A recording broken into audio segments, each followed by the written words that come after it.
आत्मीय भाइयों और बहनों, पढ़ा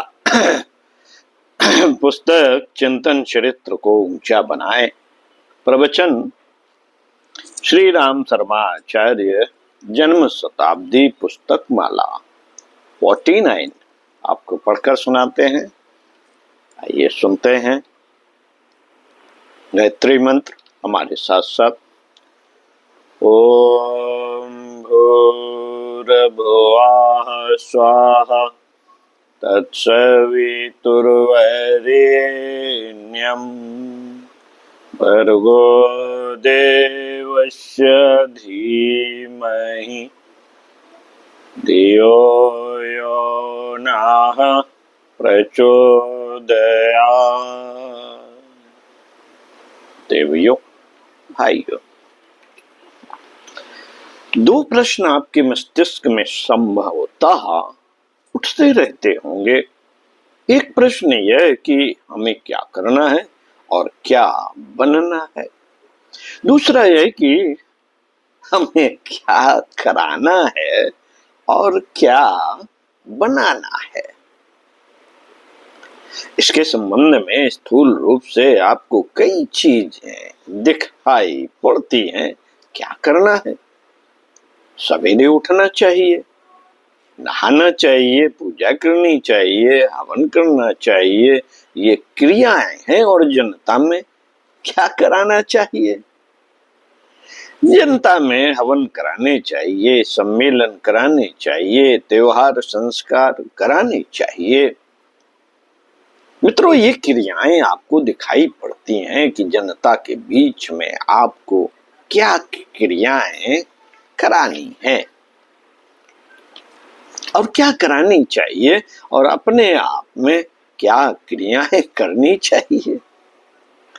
क्रियाओं का अपना मूल्य है, महत्व है। हम जानते हैं कि क्रियाओं के माध्यम से विचारों के निर्माण में बहुत ही अधिक सहायता मिलती है। क्रियाएं महत्वपूर्ण होती हैं, यह बात भी सही है। लेकिन मित्रों, यह बात भी ध्यान में रखने योग्य है कि क्रियाओं और विचारणा में जमीन आसमान का अंतर होना भी संभव है। क्रिया क्या हो सकती है और हमारे ढंग क्या हो सकते हैं, इसमें फर्क रह गया तो क्रिया का, खास तौर से धार्मिक क्रिया का कोई लाभ न मिलेगा। भौतिक क्रिया का लाभ तो मिल भी जाएगा। जैसे आपके जी में हरामखोरी का मन है, चोरी चालाकी का मन है तो बात अलग है। लेकिन अगर आप काम करते हैं, मेहनत मशक्कत करते हैं, रिक्शा चलाते हैं, तो आपको उसकी मजदूरी के पैसे मिलते हैं, चाहे आप अपने मालिक से बैर रखते हैं।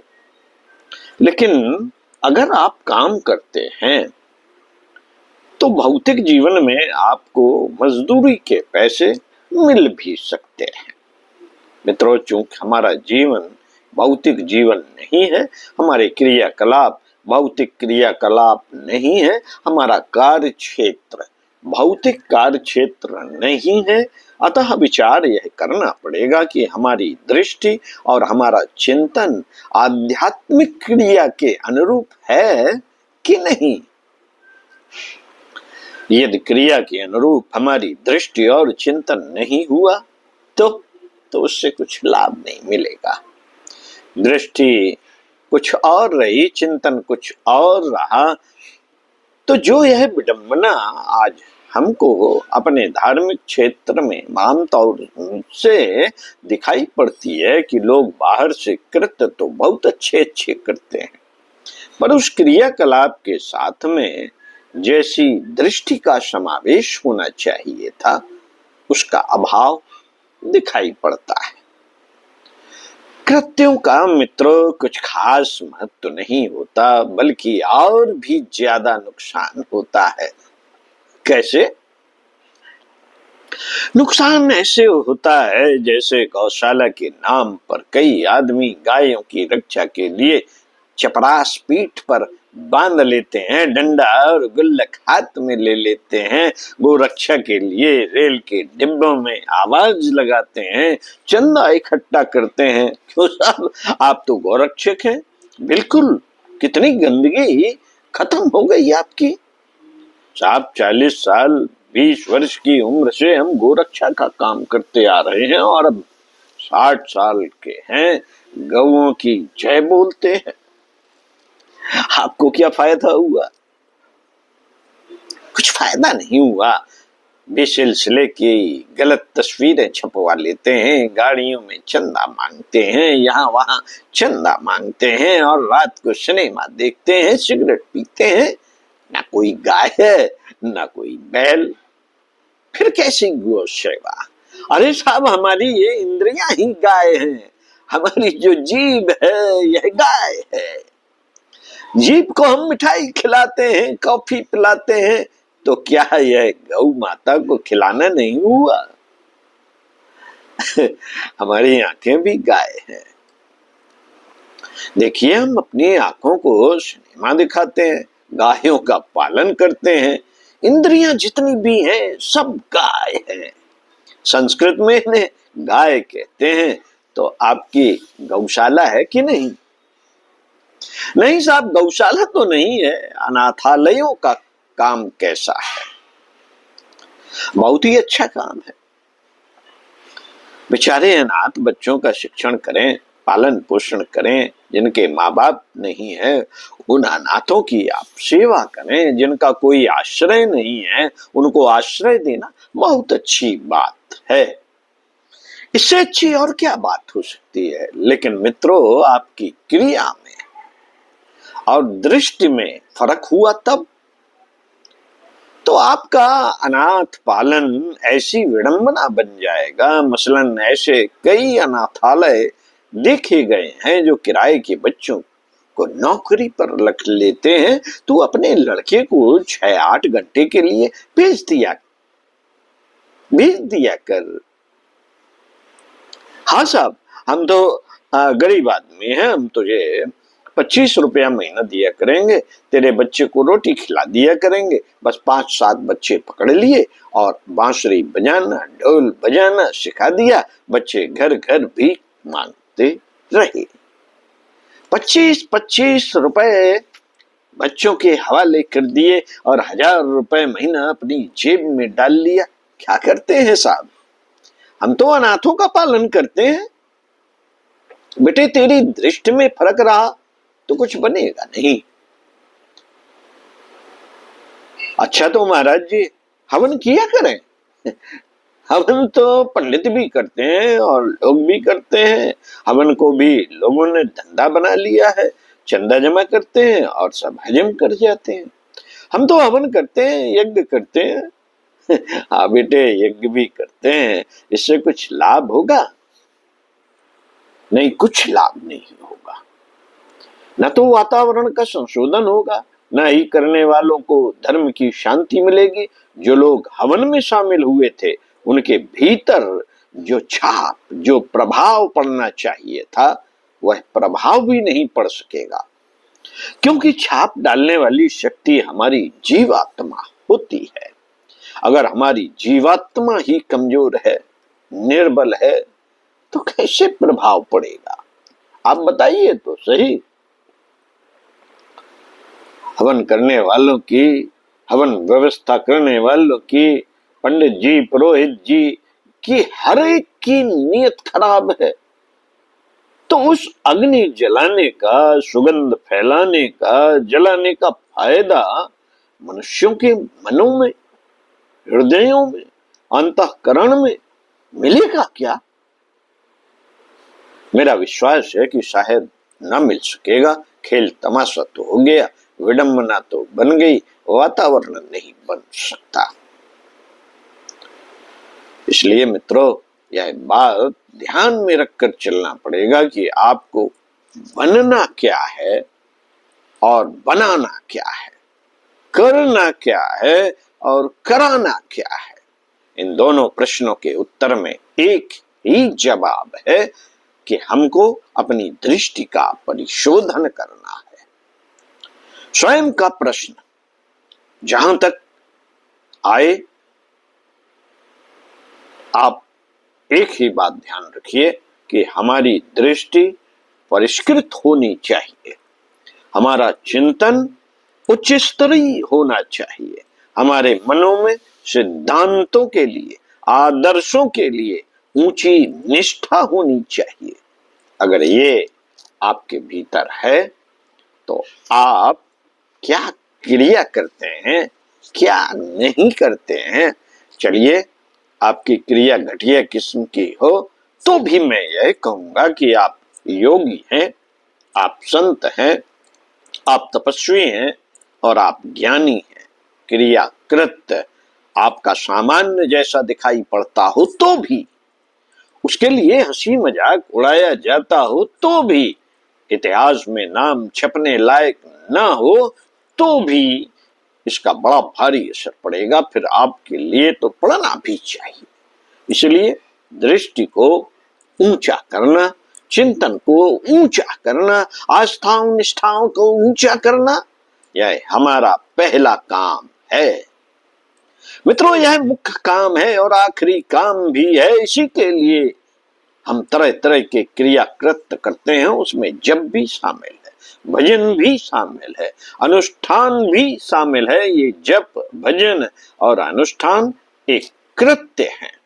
अगर आपने इनको उच्च स्तरीय दृष्टिकोण बनाने के लिए किया है तो मैं आपको बधाई देता हूं और ये कहता हूं कि भगवान करे ऐसा भाव हर एक के मन में उत्पन्न हो, ऐसा अनुष्ठान हर एक के मन में हो। लेकिन अगर आपकी दृष्टि अनुष्ठानों के पीछे निकृष्ट है, किसी का पैसा लेकर जप करने की आपके मन में दृष्टि है, तो मैं समझता हूं कि कोई खास फायदा नहीं।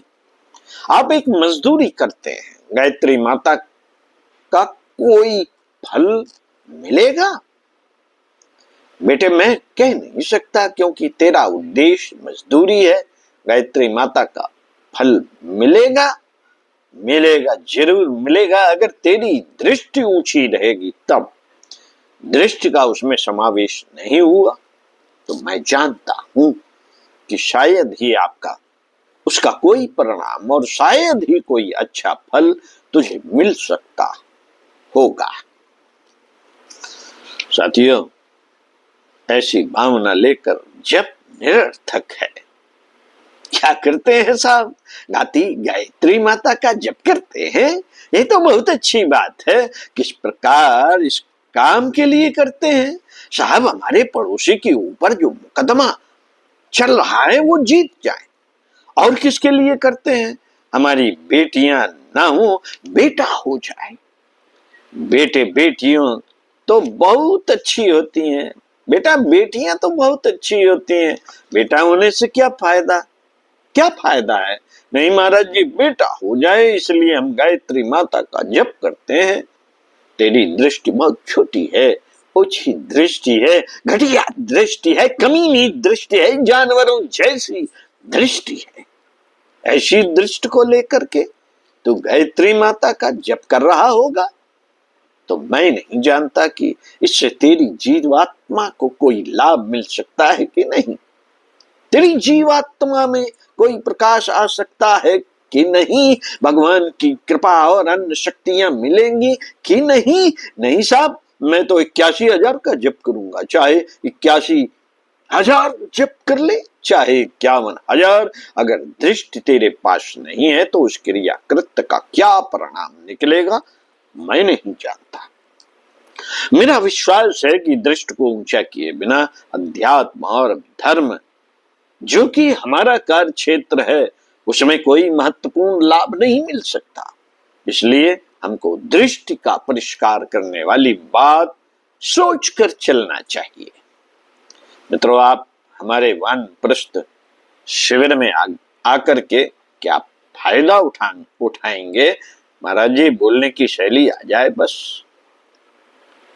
बोलने की शैली बेटे, एक छोटी सी जरा सी बात, तिल के पीछे ताड़, इस जरा सी बात को तू अपने मन से निकाल दे। इसमें कुछ है नहीं। बोलना तो बच्चों को भी आता है। आपको अपने पड़ोसी से बात करनी पड़ती है तो धारा प्रवाह बात करते चले जाते हैं, घर में गप्पे हाँकते चले जाते हैं। स्टेज पर बैठकर बोलने से क्या फता गई आपको? नहीं साहब, स्टेज पर बैठकर बोलना नहीं आता, दो बातें हो जाती हैं इसलिए बोलना नहीं आता। हम सिखा देंगे। साइकिल चलानी आती है तुझे? हाँ महाराज जी, कभी आती है कभी भूल जाते हैं। नहीं बेटे, साइकिल चलाना सीख ले। साइकिल चलाने में जिन दो बातों का ध्यान रखना पड़ता है, उन्हीं बातों को व्याख्यान देने में भी याद रखना पड़ता है। यहाँ से जाऊंगा तो गुरुजी व्याख्यान आ जाएगा। बेटे साइकिल चलाना आता होगा तो आ जाएगा। कैसे? साइकिल चलाने में डर लगता है, गिर पड़ेंगे तो डर पक्का। 2 इंच की चौड़ाई पर 2 पहिए चलते हैं और हम भी चलेंगे तो गिरेंगे। बेटे जरूर गिरेगा, जरूर गिरेगा। इसके पहिए समान बराबर भी नहीं है। देख, हमारी टांगे बराबर हैं और टांगे आगे पीछे होती तो शायद हम गिर पड़ते। साइकिल के पहिए तो आगे पीछे हैं बेटे, गिरेगा जरूर। लेकिन अगर यह सोच लेगा कि सैकड़ों आदमी चलाते हैं तो खट से चल जाएगी तेरी साइकिल। हिम्मत अगर आदमी के पास आ जाए तो फिर कुछ भी कठिन नहीं। मात्र झिझक निकलनी चाहिए मित्रों। झिझक, झिझक, स्वाभाविक झिझक, आत्महीनता का भाव कि हम बड़े कमजोर हैं, लोग हमारी मजाक उड़ाएंगे, हमारी दिल्लगीबाजी हो जाएगी, हमारा भाषण किसी काम का नहीं होगा और हम पढ़े लिखे नहीं हैं, मूर्ख हैं। इतनी कमजोरियां बस जवान पर आकर हावी हो जाती हैं और आदमी को बोलने में रुकावट पड़ती है। गुरुजी व्याख्यान करना सीख जाऊंगा। हाँ, सीख जाएगा, बस झिझक निकाल दे। यहाँ व्याख्यान देना सीखकर गंगा जी के किनारे चला जाया कर। वहां पत्थर रहते हैं, हमारी बात तुमको सुननी पड़ेगी। तुम्हारे पत्थर जैसे दिमाग और पत्थर जैसी अक्ल, पत्थर जैसी जिंदगी को मुलायम बनना चाहिए। हमारे गुरु जी बताते हैं कि आपको हमारी बात सुननी चाहिए। गंगा के किनारे रहकर भी अरे मूर्ख, ऐसे की ऐसे ही रह गए, ये तो तुम्हारी नासमझी है।